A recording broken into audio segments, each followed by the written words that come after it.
type of world in which our ancestors lived for hundreds of thousands of years, women probably have 4 to 6 children in a lifetime.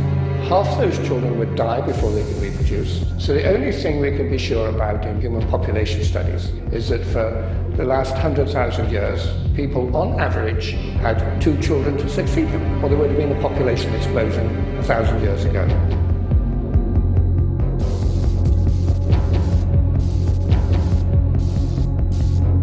In just the last nanosecond of human history, which began 10,000 years ago with the advent of agriculture, we began to change the way we looked at the earth, something that we separated ourselves from. It is the basis for our civilization today. We've spread notions of proper sanitation as we've vaccinated for diseases, as we've provided famine relief and basic levels of health care. We see an unintended consequence of our best intentions. By adding fossil fuels to our agriculture, we have allowed populations to simply skyrocket.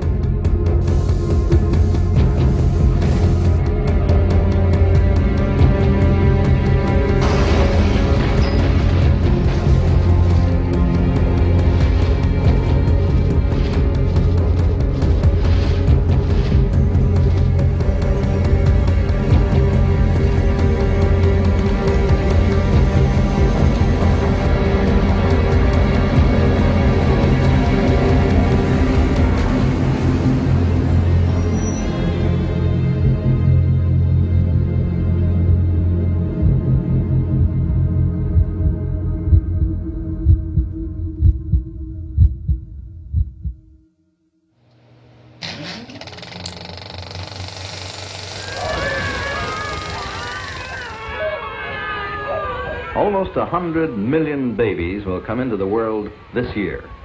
The rate increases. More babies mean finally still more babies. When these have reached the age of 40, the world will have doubled its numbers. Helpless, harmless infants. In the 1960s, population was growing at an unprecedented rate, the highest in human history, as famine developed in South Asia, spreading fear to the rest of the planet. These are harsh words. They serve to describe the coming crisis in population and food supply that's aptly called the population explosion.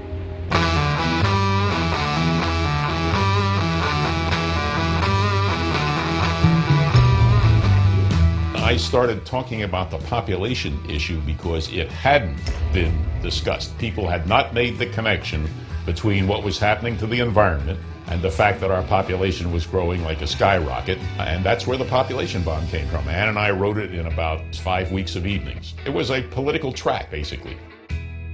The world started grasping the urgency of the situation. Advocacy groups such as Zero Population Growth emerged in the U.S. in the 1960s. For the first time, population growth was linked as a major factor responsible for the global environmental crisis at the first Earth Day in 1970.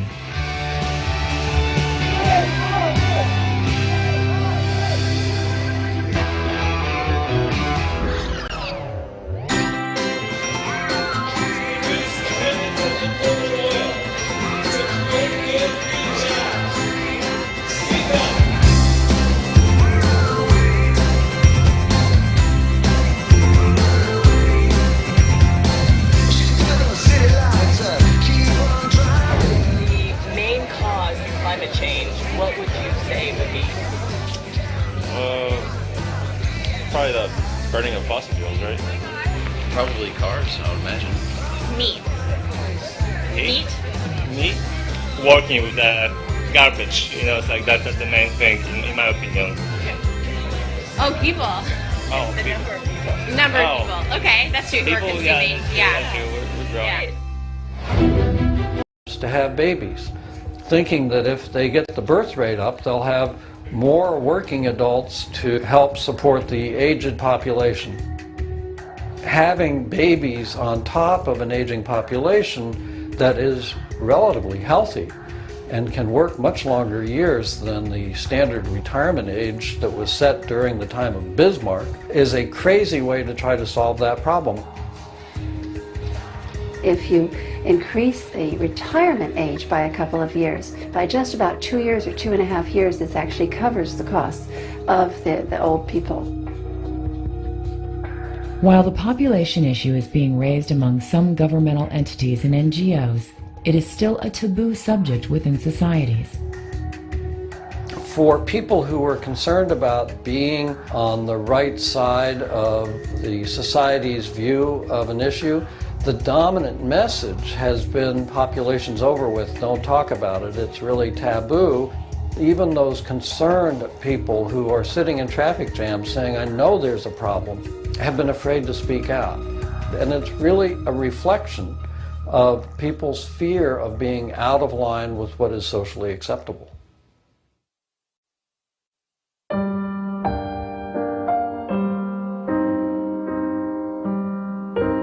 My mom and my dad, just got married right at the end of World War II.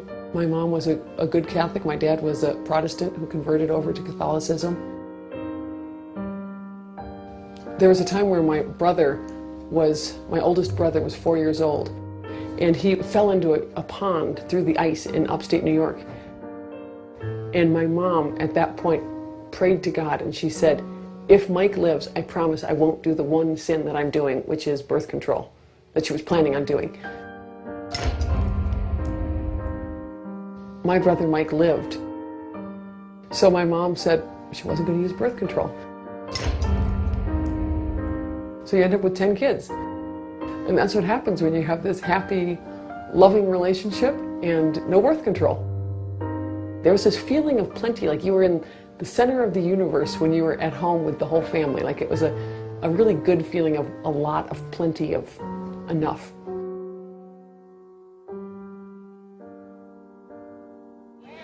What is the third most populous country after India and China? Brazil. Populous? Indonesia. We phone a friend. Here, the U.S. Right now, it's the third most populous. Third most populous country.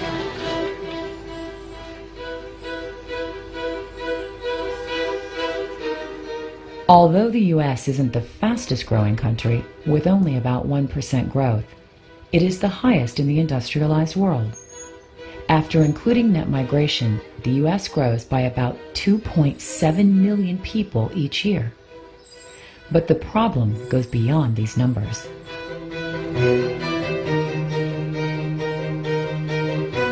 If everybody worldwide lived American lifestyles, today it would take about close to 6 planets like Earth to regenerate all the resources we consume in the United States and to absorb the according waste. And that would be entire planets, leaving nothing for other species.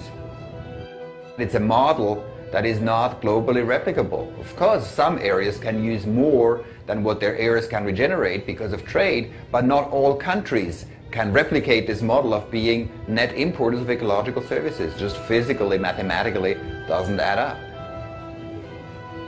The lifestyle of average residents in India could be replicated around the world, possibly even at a population size of about 8 billion people, but that means eating much, much lower on the food chain, with very little extra energy to either heat or cool houses or to drive cars around. We've got to set an example and stop our own population growth if we're going to have any moral basis for lecturing to people in other countries and say, you've got to stop your population growth. The rich countries broadly rot, pointing to the poor countries and saying, the problem is population growth. You should get your populations under control. The poor countries saying, no, the problem is inequity, and you should get your overconsumption under control. So here this kind of fight goes on. The solution we have is, okay, grow like us. We have fetishized, we have worshipped, we have created an ideology out of growth that has now taken over our economic planning and development. Our economy has grown highly dependent on people. or more precisely, on consumers. It always needs more to sustain its endless appetite for growth, and always manages to find more of us. We became its lifeblood.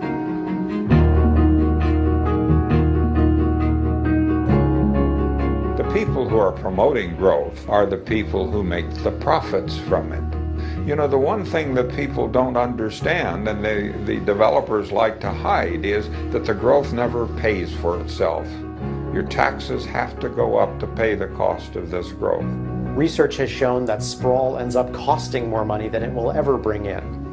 You need more police and more parks and more fire departments and more schools and expanding the sewer system, another water treatment plant probably, more everything. If the growth was paying for itself, there'd be money in the bank to pay for a downturn in the economy, to keep the state government going, but that hasn't happened. Everyone, the cities, the states, are all turning to the federal government to get money from the feds because the federal people don't have any responsible limit on the appropriations and on their budgets.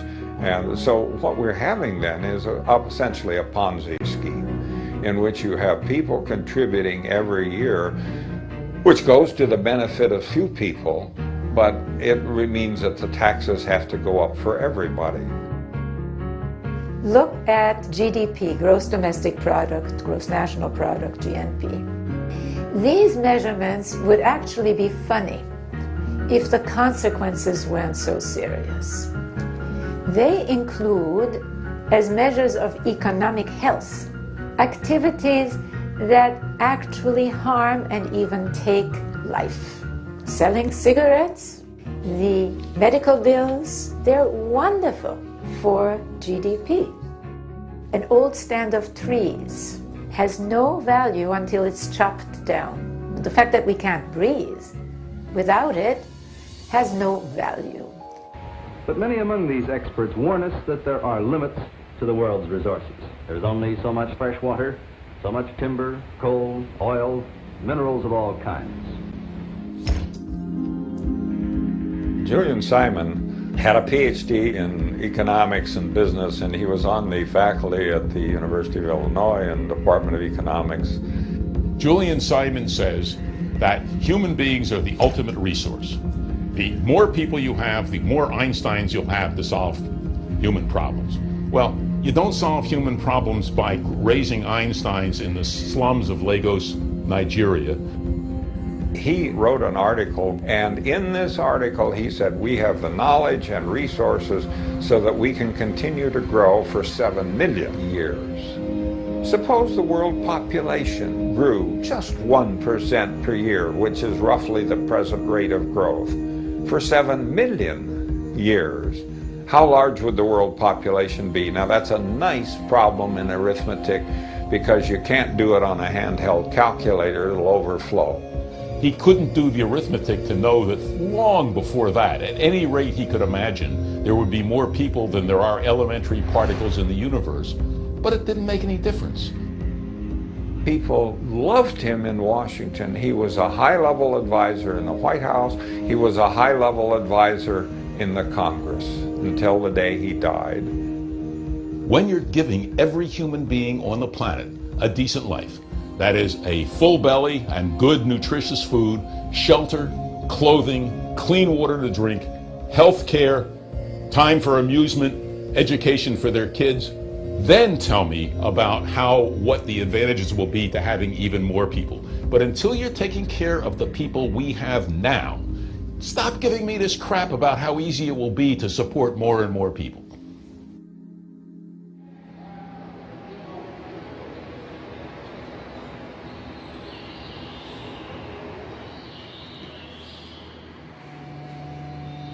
The more that I learned about the population issue, I felt like I wanted to go to a place on our earth where it's really a top issue. I was given the opportunity to go back to Africa with the film.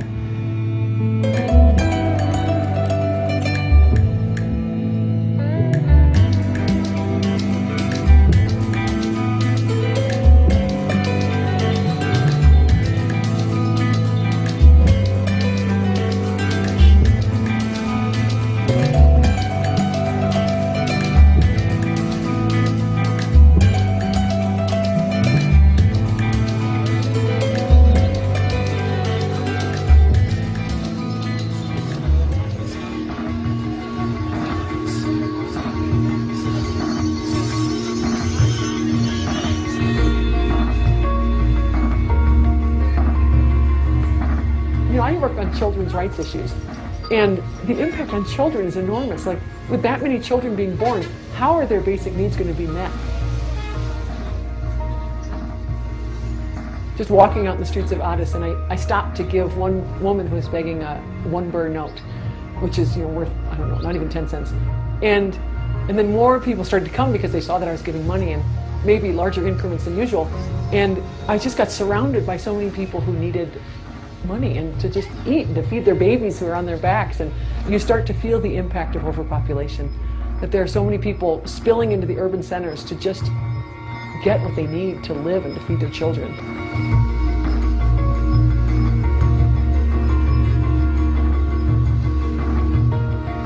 The major problems, social, economic, developmental problems in Ethiopia is rapid population growth. The rapid population growth in this country has driven the population to abject poverty. It is difficult or impossible to achieve economic development as long as birth rates are very high in the least developed countries. Education and health cannot keep up, and poverty goes right along with this. You look at some of the poorest countries in the world, already incapable of meeting the most basic needs of their citizens, and they're scheduled to double population-wise in the next 30 to 40 years. They just can't keep up. This rapid population growth is certainly linked to political instability, resource competition, the global food crisis. If you think that this is an isolated problem and it's only Africa's problem, think again.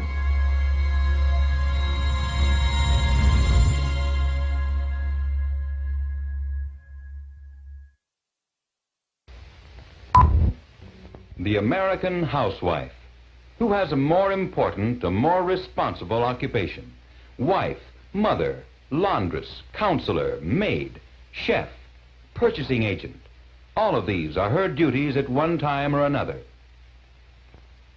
When you think back to the 50s, the expectation was that a woman would stay home, run a household, raise the children, and her husband would go off and work and bring home the bacon.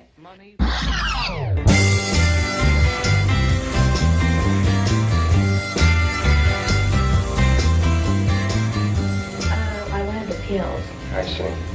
Well, the introduction of the pill in the 1960s was huge. Women could choose the timing and the number of births. You had the means and the opportunity to delay childbearing indefinitely, and many of us did.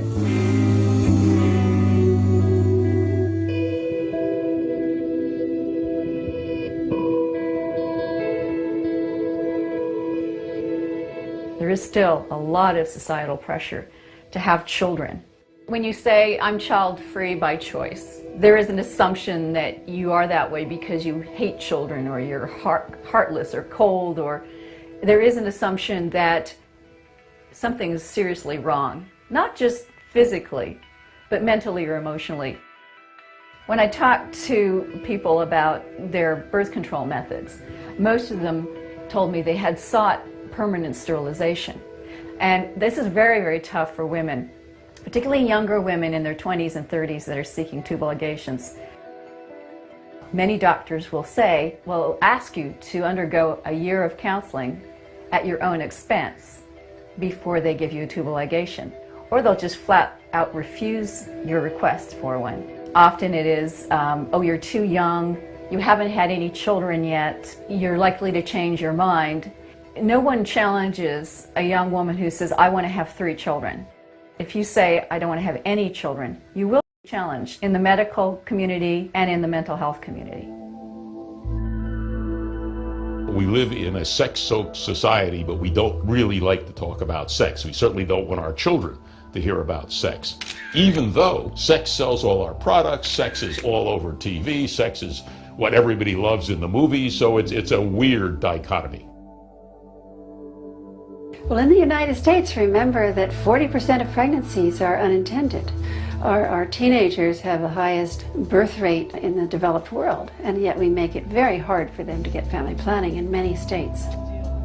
So if we really are the population problem, we should be looking at reducing the number of unintended pregnancies by making it easier to get family planning in the United States. It is not widely known that there are a very large number of barriers standing between women and the means and the information to contraception that they need in order to manage their childbearing. In almost all countries, the desired family size is lower than the actual family size in huge surveys, the demographic and health surveys. According to published studies, it is estimated that 215 million women worldwide who wish to have smaller families don't use modern family planning, largely because of informational and cultural barriers. Many of these women don't want or intend to use it because they have heard it is dangerous, male partners are opposed, their religion is opposed, or they are leaving decisions on the number of children up to God. According to the UNFPA, if those women met their needs, it would reduce population growth by 28%, and at the same time would save lives and advance human rights. For anybody who thinks that poor people want large families in Africa, for example, then they'd better look again and notice that Africa has an enormous number of abortions every year, and a lot of those are unsafe, and a lot of those do a lot of damage. We are losing every year about 350,000 women from maternal death. 13% of those women die because of unsafe abortion. So that's the mathematics. I mean, the numbers are out there. There's so many women who are raped worldwide and have children who are then often really not cared for. The issue isn't abortion. The issue is preventing the need for so many abortions.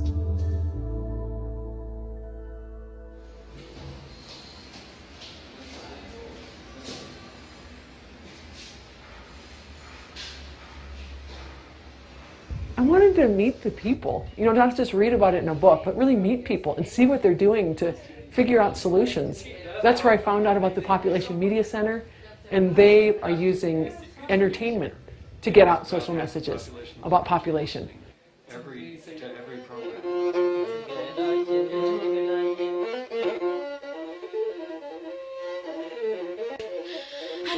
Population Media Center specializes in the production of long-running serialized dramas on radio or television, also known as soap operas or telenovelas, where characters evolve into role models for the audience, gradually over time. I think what makes Population Media Center's work so unique is the fact that it connects with the audience at an emotional level. We're not just building cognitive information, and because so many of our decisions are based on emotion, not actually the information that we have. By creating scenes that the audience can relate to and characters that the audience sees themselves in, we're able to convey a message and also allow them to really understand how they too can take the actions that the characters have taken in their lives and apply it to their own. Do you usually listen when you're doing other things or when you're traveling? Or I was invited to a focus group of the radio dramas. All the women there had amazing stories to tell about how these characters had served as role models for them so that they could be strong and start to change some of the practices that kept the women down in their villages.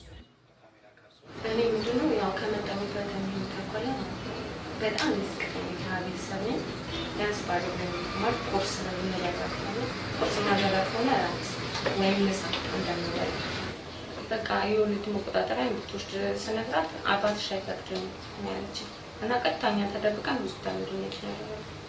ሆስፒታል ሄድን አባትሽ ካልፈቀደ ባልሽ ካልፈቀደ አይቻልም ይላል። ከዛ አስለቃን ቅሺ እኛ 14 ቤተሰብ ምንም የሚከራከርበት ነገር የለም። ከዛ ያኔ ታግታ ይሄንንማ በዚህ ኪኒን ተወጦ ልጅ አይቀርም ያሉት አባታችን። በቃ ይፈተሽ ነው ከተባለ በቃ እሺ ተባለ። ግን ምንት እየተደረገ ይወለድ ማዋይ ወለደ። ከዛ እሺ ተባለ ተቀጠለ። ከዛም በኋላ ያው እህቴን የ3 ወር ልጅ ህፃን ነበር ተኝታችሁ ልጅቷን የተሰማው። ለአንድ ዓመት ያክል ተለያይተናል።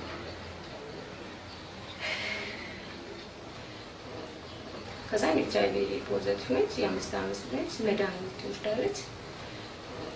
በዚህ አባዬ ለምንድን ነው ምናምን በመመካከር ያን ችግር እንትን ብለን ዛሬ ላይ በቃ አምላክ የተመሰገነ ይሁን ጥሩ ነገር አለ።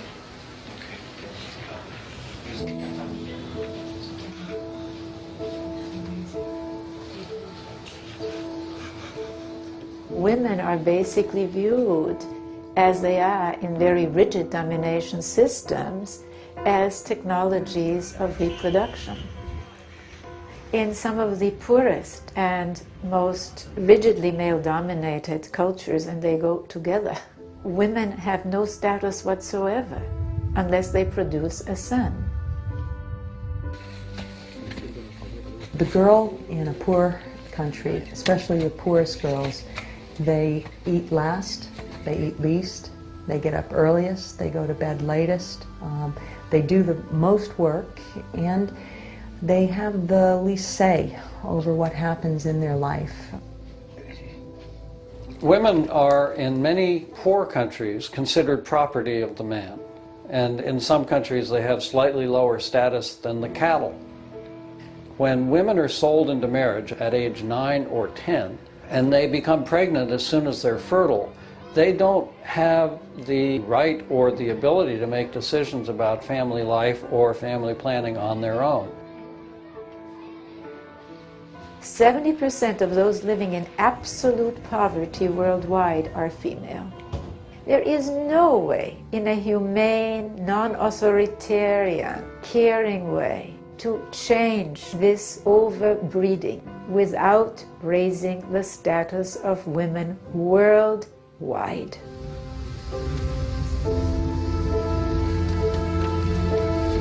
After the focus group, I was so moved by Zenit's story and all the hurdles that she has encountered and how she's overcome so many as just a young woman.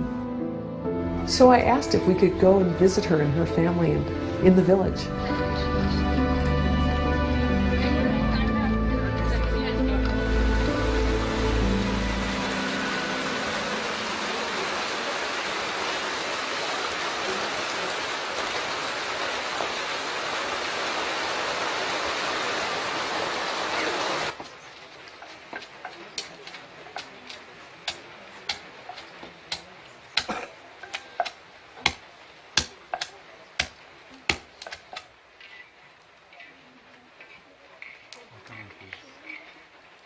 You know, looking at her family and meeting her mother and her father, and the first thing that struck me was how much older the dad was than the mother. And then I later learned that she was 12 years old when she married him and he was like 45.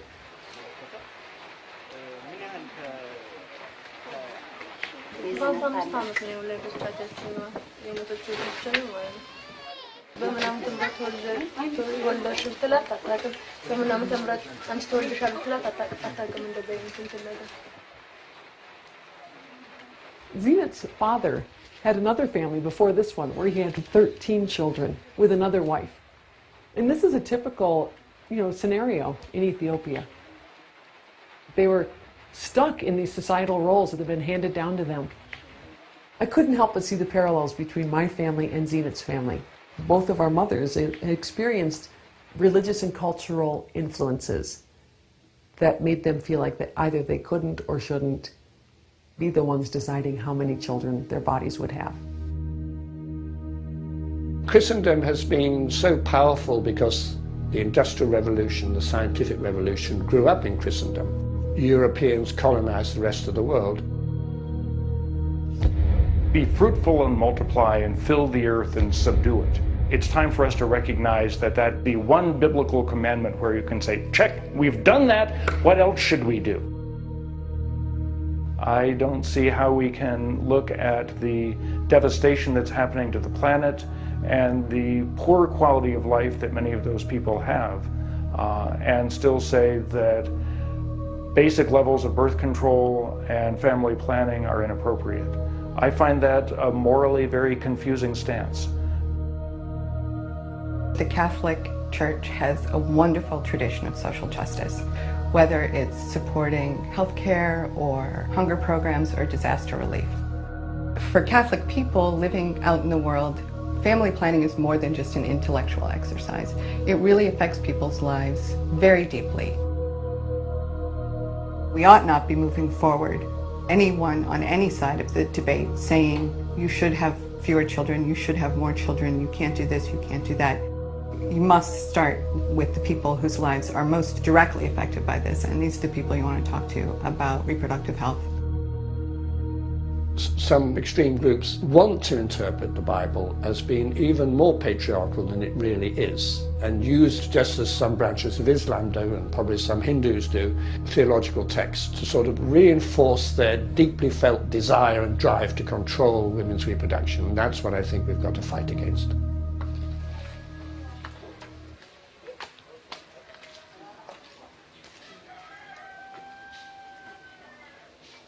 በጣም ሀብታም የሆነ ትልቅ ሰው መጣለ እኔ ባል ማለት ነው እና እኔ በቃ ትልቅ ትምህርት ሰጥቶኛል።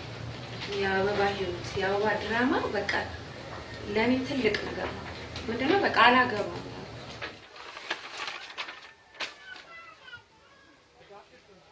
እሷው ናት ያለች የምትመራቸውም እሷው ናት የምታስተዳድረንም እሷው ናት። ግን ከዛ በኋላ ምንድነው አባቴ ይሄን ድራማ ያዳምጣል። በጣም ቆጭቶት በቃ ልጄን ያላቻ ጋብቻ ብድራት ነበር።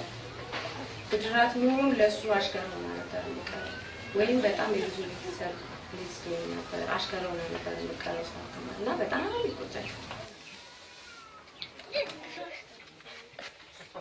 She also is like a surrogate mother for her niece. 6 years ago, Zenit's younger sister died of AIDS when this little niece was only 3 months old. So now the niece has AIDS as well and is living with it. Wasila, we wanted to ask you a question. What do you think about Zenith and what do you want to be when you grow up? Wasila, እንደው ስለ ዚነት ምንድነው የሚሰማሽ? ዚነት እንደማብኝ ወዳታለሁ።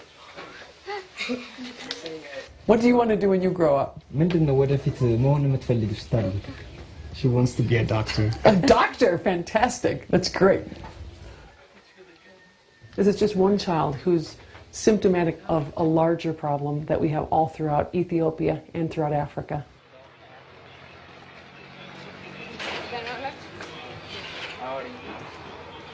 Zenit goes to school on the weekends in a university that's near her town, and then during the day she works all day supporting the family at a family planning clinic. And then when she comes home at night, she helps with the family, she helps with chores, and then she has to study at night.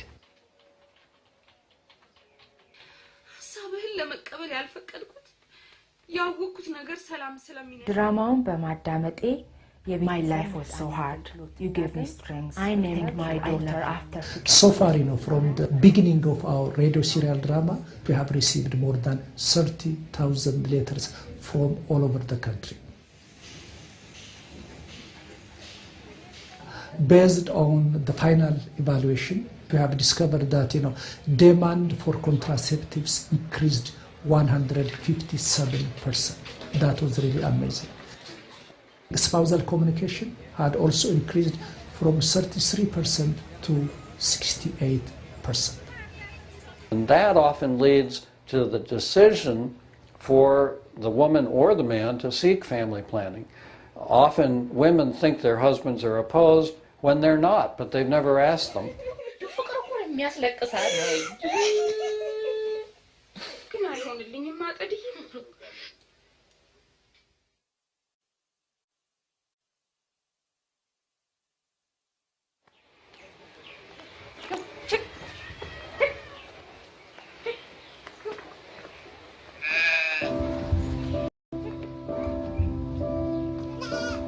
Meeting Zenit, getting to go to her home, and, kind of got to know each other even though it was quick. I feel like she's my new hero. She has overcome enormous obstacles and has met challenges face on. She's taken cultural traditions in her village that have been lasting over millennium and has said, no, I want better for myself and for my siblings and for all the women in my community. It doesn't stop just with her. She works so much within her community to get other women to be listening to the radio dramas so that they too can get that role modeling, so that they can feel that courage and that power within themselves. I'm going to think of her when I need more strength to think one person can make a difference.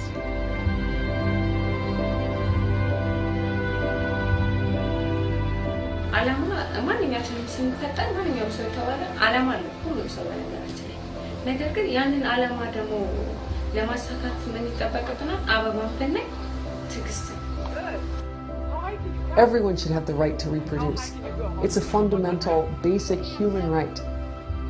The course of population stability is going to come from millions of women just like Zenit making these same choices.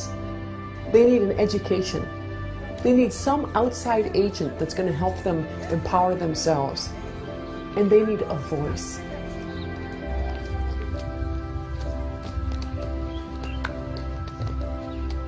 The poor girl doesn't have options unless there's some kind of intervention.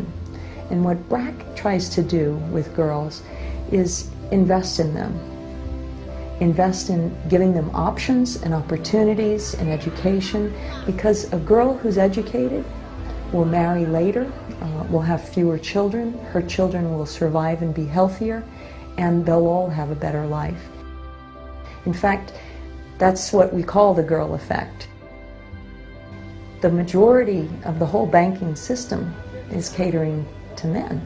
Less than 1% of loans from our formal financial institutions would actually flow to women. So what happened is people discovered that women are better fighters of poverty, that 100% of what a poor woman will earn gets put right back into the mouths of her kids, into improved health care, into a better roof over the family, invests in getting those kids into school. Microfinance, it's a strategy that has poor women's fingerprints all over it. Women who never touched money before suddenly have new forms of power and status in their household. That enables them to negotiate the relationship they have with their husbands, with their fathers, with their sons, with their community member. It's brought hope to millions of women, and they're not only improving their own lives and those of their family, but they're contributing to society. It's only natural that we empower women. I mean, it's just common sense. And it's difficult to not understand why we are not still getting it. Why we are still keeping half of the population in a situation where it cannot contribute to the wealth of the country and to the wealth of the world. I'm hoping that one day we would have more women who would have opportunities to go to school, to learn how to read and write, to learn their rights, not even from Western ideologies. Within their culture, within their religion, they have rights, but they don't know. And we don't have to go far to start teaching them these things. We can start right from within the culture and then go the next steps. You can't liberate the women without changing the men, or you will just end up with a lot of beaten women. So changing men's minds about the humanity of women is critically important. Start talking about that vexing thing called gender. You know, people feel uncomfortable talking about it. But as the great sociologist Lewis Worth said, the most important things about a society are those that people feel uncomfortable talking about. We saw that about race, and we certainly see it about gender.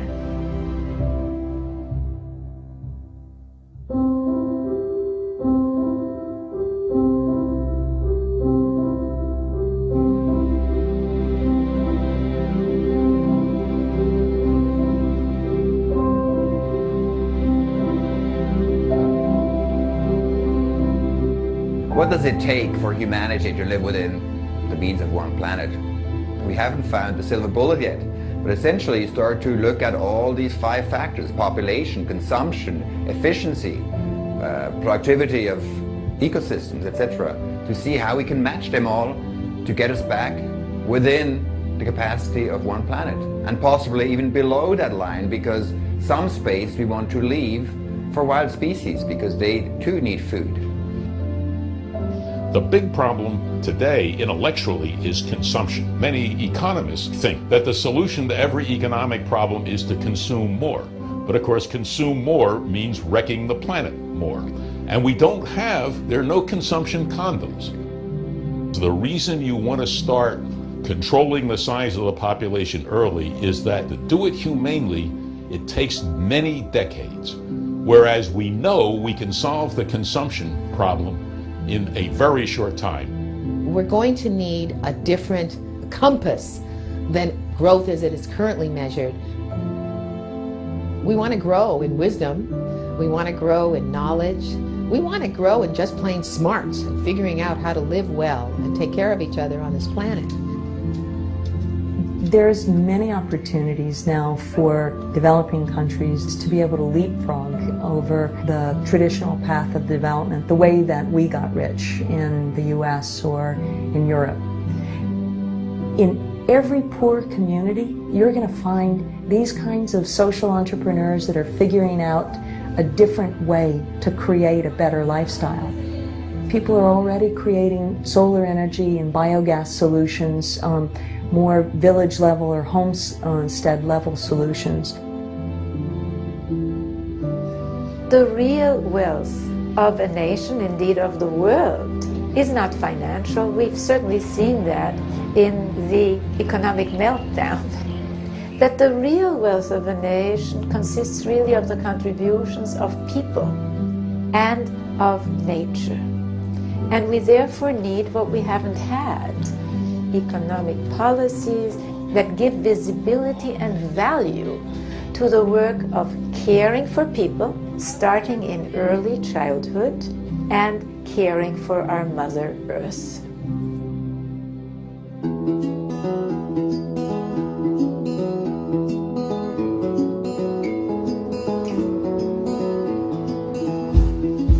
Sweden, Finland, Norway invested in what I call a caring economic system.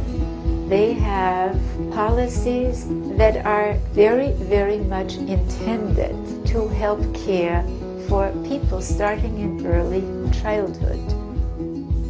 Not only universal health care, high quality child care, very generous paid parental leave for both mothers and fathers. Common wisdom would say that these should be countries with a very large population, because after all, these are what we call family-friendly policies. And on the contrary, they have a very stable, low population growth. By investing more, as the Nordic nations have, in that high-quality human capital, you have a more skilled, if you will, functionally literate society.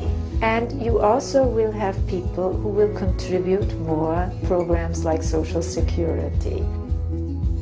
This is a kind of shift that is very tough to imagine in our current political climate. But this idea of investment, of public goods, I think is a big part of a sustainable economy.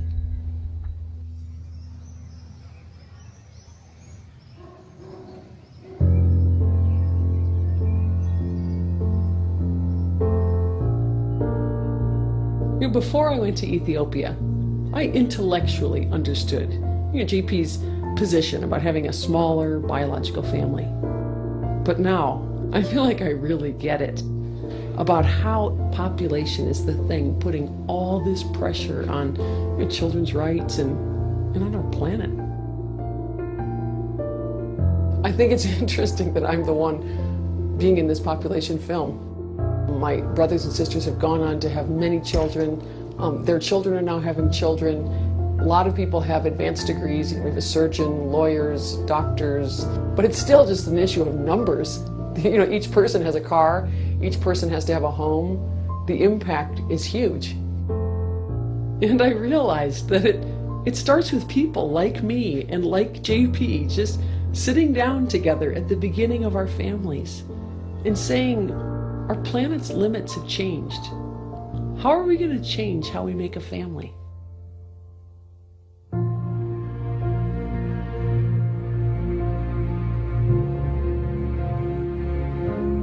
There are people working on the climate change issue. There are people working on agricultural issues, food security, HIV/AIDS, etc. We cannot deny that population growth is the common factor that could help the missions and agendas of all of these separate groups.